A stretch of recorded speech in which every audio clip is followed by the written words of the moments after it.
अब एक बहुत बड़ी आफत सर पर आन पहुंची है और ये जो आफत है ये पाकिस्तान के लिए सबसे ज्यादा अलार्मिंग है क्योंकि पाकिस्तान को नोटिस दे दिया गया है। I am very disappointed.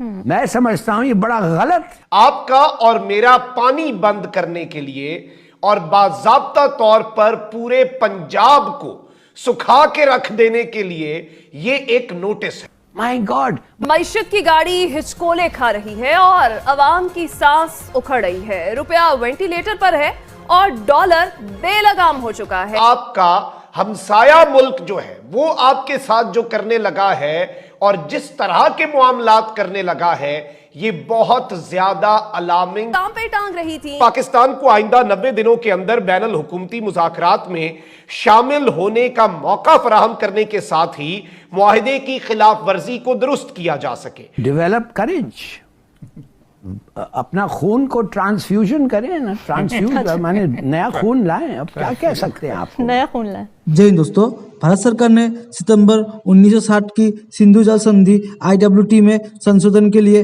Pakistan notice जारी किया है। भारत सरकार ने कहा पाकिस्तान की सभी गलत कार्रवाइयों ने सिंधु जल संधि के प्रावधानों पर प्रतिकूल प्रभाव डाला है और भारत को IWT के संशोधन के लिए नोटिस जारी करने के लिए मजबूर किया है। भारत सरकार ने पाकिस्तान की हरकतों पर कड़ी नाराजगी जताया।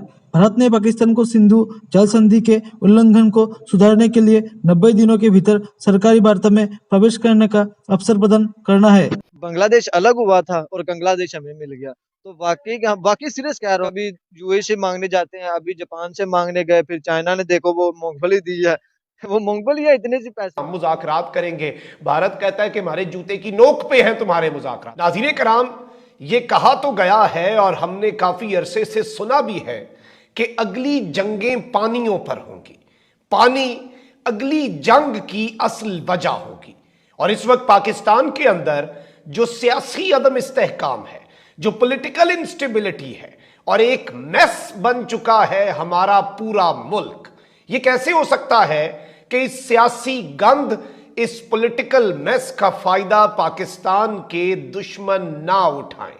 अब एक बहुत बड़ी आफत सर पर आन पहुंची है और ये जो आफत है ये पाकिस्तान के लिए सबसे ज्यादा अलार्मिंग है क्योंकि पाकिस्तान को नोटिस दे दिया गया है। आपका और मेरा पानी बंद करने के लिए और बाज़ाब्ता तौर पर पूरे पंजाब को सुखा के रख देने के लिए ये एक नोटिस है और ये एक सिलसिले की कड़ी भी है। ये भी आपने समझ लेना है, एक बहुत ग्रेटर गेम है। आपको जो बाइडेन की एक स्टेटमेंट याद होगी, IMF की तलवार आपके सर पर है और अब आपका हमसाया मुल्क जो है वो आपके साथ जो करने लगा है और जिस तरह के मामलात करने लगा है ये बहुत ज्यादा अलार्मिंग और बहुत आई ओपनर है। इस वक्त सारे स्टेक होल्डर जो है वो किसी और काम में लगे हुए हैं, इस वक्त सबको किसी और की पड़ी है और पाकिस्तान का दुश्मन जो है वो पाकिस्तान की जड़ें काट रहा है।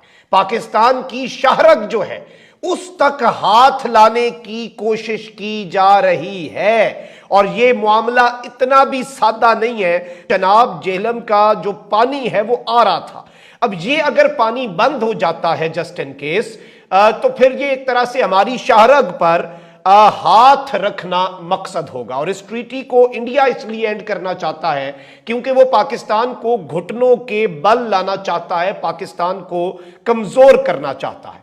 अब भारत ने क्या किया है, अमेरिका वाले बयान पे बाद में आते हैं, पाकिस्तान के एटमी एहसासों तक अब बात जानी है, वो भी इतनी सादा नहीं है। लेकिन पहले अब जो भारत ने रीसेंट डेवलपमेंट अब से कुछ देर पहले किया है, इन्होंने कहा है कि जी इंडस वाटर ट्रीटी जो है उसमें पाकिस्तान के एक्शंस ने हमें कुछ करने पर फोर्स कर दिया है। इंडिया जो है उसने एक नोटिस जारी कर दिया है और भारत के जराए इब्लाग और न्यूज एजेंसियां जो है उन्होंने मोदी हुकूमत के करीबी जराए के हवाले से यह खबर शाया कर दी है कि भारत ने आबी तनाज़े से मुतल्लिक सिंध तास मुआहिदे जो कि 1960 में हुआ था उसमें तरामीम के लिए, यानी अब उसमें अमेंडमेंट्स की जाएं, उसके लिए पाकिस्तान को नोटिस भेज दिया है। इत्तलात के मुताबिक ये नोटिस सिंध आबी मुआहिदे के कमिश्नर्स के जरिए पाकिस्तान को 25 जनवरी के रोज पहुंचा दिया गया और इस सब के अंदर मैं आपको यह भी बता दूं कि भारतीय हुकूमत की दलील इस वक्त क्या है, भारत इस वक्त क्या कह रहा है। भारतीय मीडिया के मुताबिक भारत ने मुआहदे में तरमीम का नोटिस इस मकसद के तहत जारी किया है ताकि पाकिस्तान को आइंदा 90 दिनों के अंदर बैनुल हुकूमती मुज़ाकरात में शामिल होने का मौका फराहम करने के साथ ही मुआहदे की खिलाफ वर्जी को दुरुस्त किया जा सके। इसका यह भी कहना है कि इस अमल के जरिए गुज़श्ता 62 बरसों के दौरान जो सबक सीखे गए हैं उसको भी इंडस वाटर ट्रीटी में शामिल करके इस ट्रीटी को, इस मुआहदे को अपडेट करना होगा। जैसा कि आप सब जानते हैं कि पाकिस्तान की मईशत दिन ब दिन नीचे से नीचे जा रही है, जिसकी वजह से पाकिस्तान के मुख्तलिफ सूबों में, मुख्तलिफ प्रोविंसेस में प्रोटेस्ट जारी है। इसी में सबसे बड़ा प्रोटेस्ट बलोचिस्तान में रिकॉर्ड किया गया, जिसकी बुनियादी वजह ये बताई गई कि इंडिया की इन्वॉल्वमेंट वहां पर है। इसके मुकाबले पर बलोच लीडर की जानिब से एक जवाब सामने आया है। पाकिस्तान को बताया गया है और ये कहा गया है कि ये आपकी अपनी वजूहात है जिनकी वजह से पाकिस्तान के मुख्तलिफ सूबों में प्रोटेस्ट जारी है। इंडिया तो अपनी तरक्की में मसरूफ है, वो अपनी इकोनॉमी बढ़ा रहे हैं, दुनिया में अपना नाम कमा रहे हैं। आप क्या कर रहे हैं? आप तो आटा भी अवाम को नहीं दे रहे। ऐसा कहना है बलोच लीडर का। इसी बारे में पाकिस्तानी अवाम को बताते हैं। पाकिस्तान के अब पाकिस्तान बिल्कुल क्राइसिस के क्या उसे कहते हैं, दाने पर खड़ा हुआ है। और हम दूर नहीं है कि हम बैंकरप्ट भी हो जाएंगे, दूर नहीं है कि हम डिफॉल्ट कर जाएंगे। मसला क्या है? मसला ये है कि हमने कोशिश नहीं की। हमारे पास अनकेपेबल बंदे हैं और हमारी देखें चीजें हैं जो जहाज वाला शिपें हैं वो समुद्रों पर खड़ी, हम उनको अंदर नहीं ले सकते, टैक्स नहीं है। और पीछे लाइट का क्राइसिस भी आया था सारी रात का। तो क्या ये छोटी छोटी चीजें क्या शो करती हैं कि हम कैपेबल नहीं रहे, हमारा जो है ना वो एक निज़ाम नहीं बन पा रहा। इंडिया क्यों तरक्की कर गया? देखिए इंडिया भी हमारे तरह हमारे जैसा ही था, उसके हालात हमारे जैसे थे, लेकिन उन्होंने एक कसम खाई कि हमने कर्जा नहीं लेना, कर्जा देना है। तो आज वो कितनी कितनी बड़ी इकोनॉमी है, कितनी कितनी बड़ी इकोनॉमी को कर्जा देता है। तो हम क्या हैं? हम कभी इधर हाथ फैलाते हैं। वो सही बात बनी हुई है कि एक बांग्लादेश अलग हुआ था और बांग्लादेश हमें मिल गया। तो वाकई सीरियस कह रहा हूँ यार, हमने उसको खुद बना दिया बांग्लादेश। कहाँ कभी यूएई से मांगने जाते हैं, अभी जापान से मांगने गए, फिर चाइना ने देखो वो मूंगफली दी है। वो मूंगफली है इतने सी पैसे। तो कभी हम उधर जाते हैं, अब तो हम कहीं दौरे पर जाए तो वो कहते हैं समझते यार पैसे मांगने आया पाकिस्तानी है। तो क्या मसले हुए हैं? हमने अपनी इमेज खराब की है। जब आपकी इमेज खराब होती है तो आपके अंदर के लोग ही फिर आपको कहते हैं कि सानू ही तो कड्डो। आप इंटरव्यू कर ले, 70% यंग पब्लिक कहती है कि हमें पाकिस्तान से बाहर जाने का मौका मिल जाए बस एक बार। उसकी वजह क्या है कि अगर आप पढ़ लेते तो जॉब नहीं है, अगर आपको जॉब मिल जाती है तो वो इतने अपने अखराजात बहुत ज्यादा हैं। आज फिर डॉलर इतना 12 रुपए महंगा हो गया है।